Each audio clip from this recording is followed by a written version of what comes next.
Приветствую вас! И сегодня мы с вами поговорим о том, как правильно создавать коррекцию лица. Итак, приступим к коррекции лица. Для того, чтобы убрать излишнее покраснение, будь то прыщик или будь то легкие синячки под глазами, я буду использовать консилер с зеленоватым оттенком. Наношу на маленькие точки, где мне это нужно.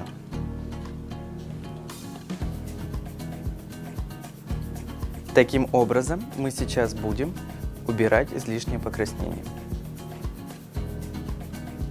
Для этого и нужен зеленый корректор, для того, чтобы убрать все нежелательные изъяны на коже лица. После чего поверх мы берем консилер под тон лица и начинаем поверх него наносить, дабы непосредственно все это сглаживать.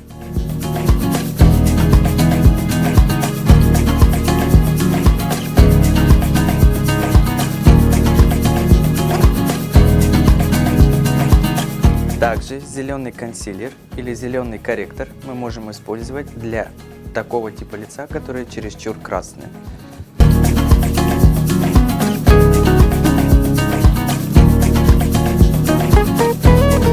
Места под глазами мы тоже наносим консилер.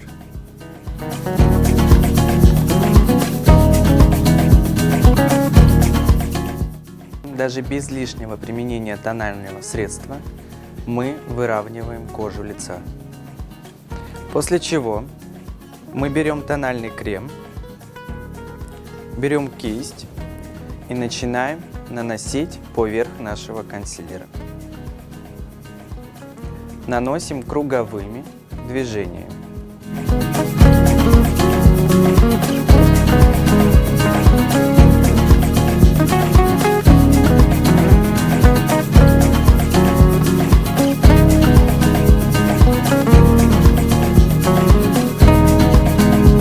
После того, когда мы нанесли тональную основу, мы возьмем либо пудру вуаль, либо саму вуаль для того, чтобы закрепить наш тональный крем и начинать работать с нашим лицом, будь то нанесение теней, нанесение румян и накрашивание губ.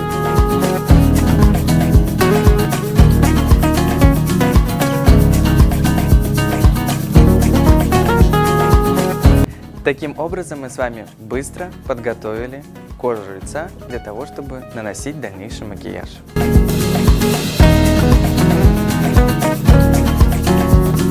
Подписывайтесь на нас и становитесь еще красивее, ведь это еще не все секреты. Секретов очень много, так что подписывайтесь и ставьте лайки.